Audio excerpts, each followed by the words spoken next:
In order to factor 260, we need to rewrite 260 as a bunch of integers multiplied together that equal 260. So to factor 260, we need to find a number that will divide 260 evenly. Well, if we look, 260 ends in a 0, so I know that 260 is even, it's divisible by 2. And since it ends in a 0, it's also divisible by 10 and 5. Now I can start with dividing 260 by 2, 5, or 10. It doesn't matter, I'll end up with the same answer. I'm going to pick 10 and 26. So 260 is 10 times 26. Now I need to look at 10. 10 can be factored down also into 2 times 5. Now at this point, 2 and 5 are both prime numbers, so I'm going to stop. With 26, 26 ends in a 6, which means it's divisible by 2. So 26 can be rewritten as 2 times 13. Well, 2 is a prime number, and 13 is a prime number. So to factor 260, I have 2 times 5 times 2 times 13. When I write that, I'm going to group my 2's together as 2 squared times 5 times 13. To factor this polynomial, I need to figure out a polynomial that factors this one. Just like 260, I could look at this last decimal, or this last number, and figure out what divided 260. I can figure out what divides this polynomial by using my calculator. To figure out a factor of this polynomial, I'm going to first graph it.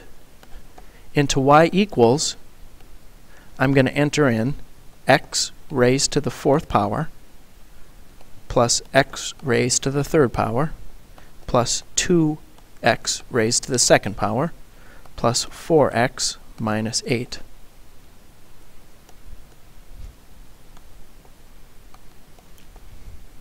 And I'm going to go to Zoom Standard.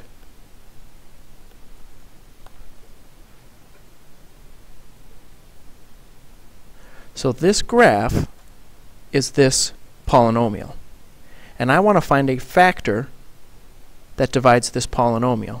Well, in order for to find a factor of this polynomial, I want to find a 0 of the polynomial. So if I look at this graph crosses the x-axis twice, here and here. Those 2 points are the zeros, the factors of this polynomial. So I need to figure out those 2 numbers. So I'm going to hit the trace button, and it looks like this is at -2. So I'm going to try -2. -2 and 0. So -2 is a 0 of this function. This point looks like 1. 1 is also a 0 of this polynomial. So I could pick either -2 or 1. It doesn't matter. Just like with 260, I could have picked 2 or 5 or 10. I can pick either -2 or 1. I'm just going to pick -2. So -2 is a 0 of this polynomial. I found that out by looking at the graph. I'm going to synthetically divide by this -2.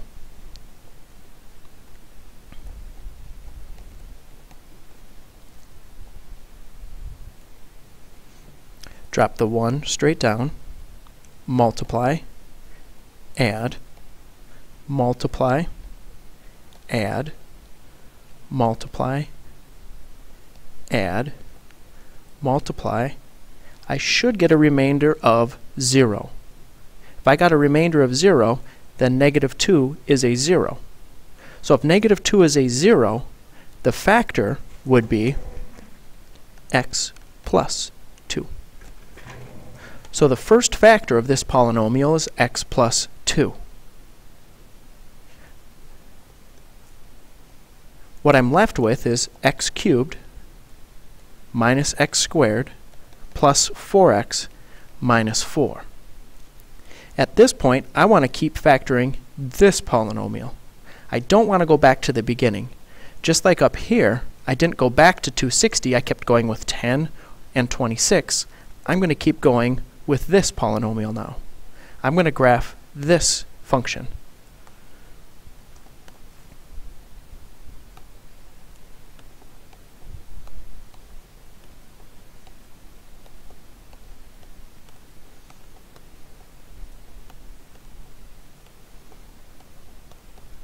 Go to Zoom Standard. And it looks like this polynomial crosses right here. So I'm going to test that value. I'm going to hit trace and then type in 1. And 1 is a 0. So I'm going to go back and synthetically divide by 1. And I found this 1 by using my calculator and finding a 0 of my function. Drop this 1 straight down, multiply, add, multiply, add, multiply, add. Again, my remainder should be 0. So if I synthetically divide it by 1, my factor is going to be x minus 1. So I'm left with x squared plus 4. So I'm going to graph x squared plus 4.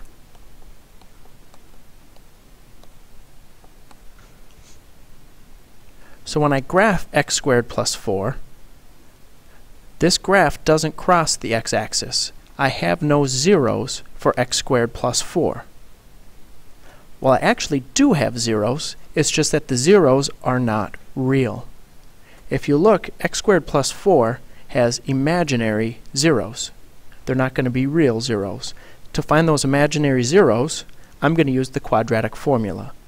A is going to be 1, B is going to be 0, C is going to be 4. I have a quadratic function. I can use the quadratic formula to find my last two zeros. X equals negative b plus or minus the square root of b squared minus 4 times a times c, all over 2 times a. Well, negative 0 is just 0, and 0 plus anything is just that anything, so I have plus or minus the square root of 0 squared, again, is 0, minus 4 times 1 times 4 is negative 16, all over 2. And the square root of negative 16 is 4i. I'm taking the square root of a negative number, so I need an I, and the square root of 16 is 4, divided by 2, which simplifies down to plus or minus 2i. So if plus or minus 2i are my zeros, my factors are going to be x minus 2i and x plus 2i. So these are my last two zeros for x squared plus 4. They're imaginary. I could see that on my graph. And then the factors will be x minus 2i, x plus 2i.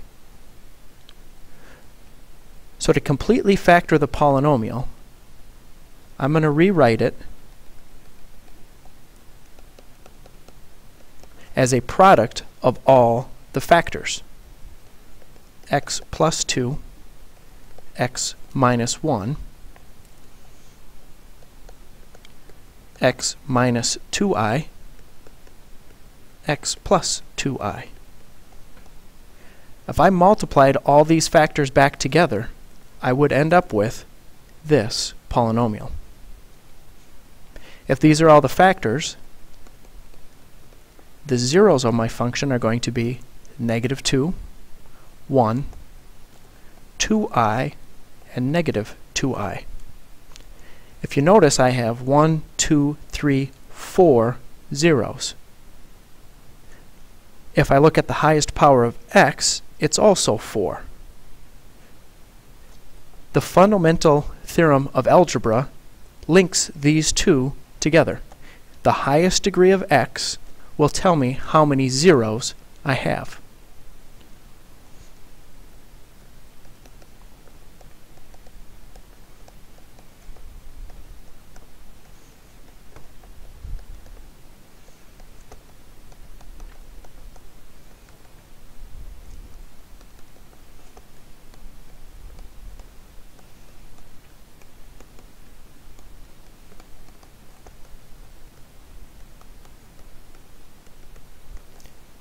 Whenever I have to completely factor a polynomial and then list the zeros, I should always check the highest power of x and make sure that I have that many zeros and that many factors when I'm done. In this case, 2 of my answers are real, 2 of my answers are imaginary. I could have all real, I could have some imaginary, some real, some irrational, some rational. It just depends on the problem.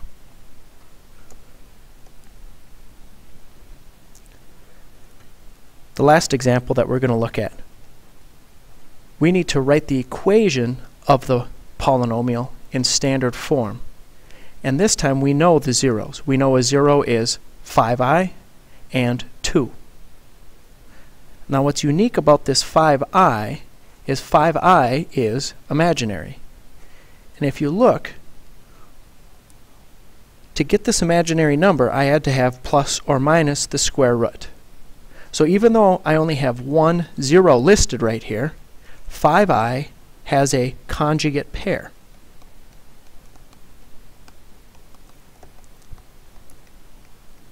A conjugate pair is this. For every imaginary zero,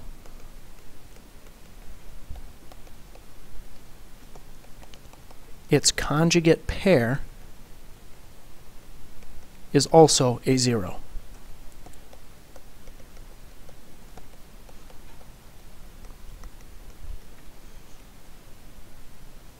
That comes from the fact that in order to get an imaginary number, I had to take the square root of a negative number. And if I take the square root of a negative number, I have to at some point have a plus or a minus in front. Example would be something like this. If I have the imaginary number 2 plus 3i, its conjugate pair will also be a 0, 2 minus 3i. Notice that the plus or minus comes right in front of the imaginary term, not in front of the integer portion. A problem like this only lists 5i as a 0, but you have to be smart enough to realize that negative 5i is also a 0. The ACT, the SAT love to ask questions like this to test to see, do you know about conjugate pairs? They'll ask a simple question like this, and you have to remember negative 5i is also a 0, even though it's not written there. Notice that the imaginary 0 is the only one that has a conjugate pair. There is no conjugate pair for just 2. 2 is just a 0. I don't have to put minus 2 because 2 is not imaginary. At this point, to write the equation, I need to write the function as a product of all its factors. Just like the previous problem, if negative 2 is a 0, the factor has to be x plus 2. If 1 was a 0, x minus 1 was the factor. If 2i was a 0, x minus 2i was a factor. If negative 2i is a 0, x plus 2i is a factor. So if 2 is a 0, x minus 2 is its factor. 5i would be x minus 5i, and x plus 5i. Now I don't have my polynomial written in standard form yet. I actually have to do the multiplication. And to do this multiplication, I need to multiply this times this, and then that answer times this. Or I'm going to multiply these two together first.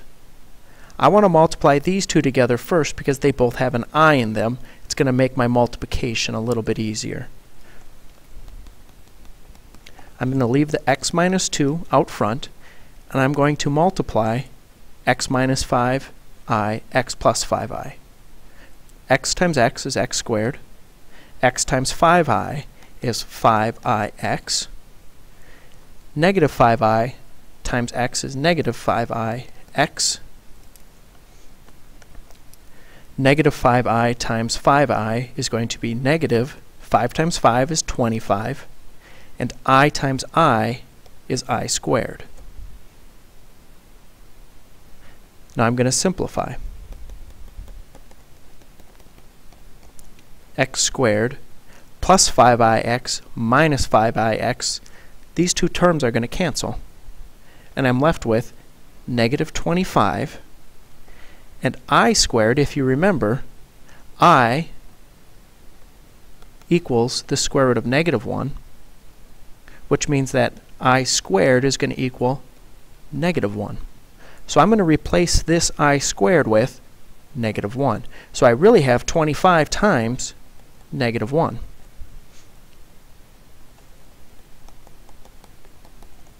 Which turns into x squared minus 25 times negative 1 gives me positive 25. This isn't 25 minus 1. There's a multiplication sign there. At this point, I can distribute to get my final answer. X times x squared is x cubed. X times 25 is 25x. Negative 2 times x squared is negative 2x squared. Negative 2 times 25 is negative 50. Now to write the equation in standard form, my degrees have to go in order from smallest to biggest. X cubed minus 2x squared plus 25x minus 50.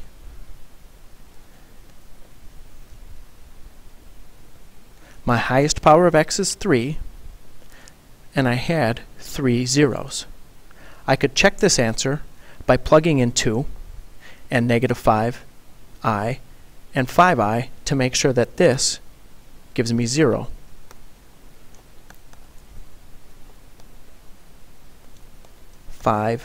I cubed minus 2 times 5i squared plus 25 times 5i minus 50. Notice that 5i is in parentheses. So 5i is a 0. If I tested negative 5i, negative 5i would also be a 0. And if I tested 2, 2 would also be a 0. So I can check my answer by plugging in my zeros to make sure that I do get 0 for an answer.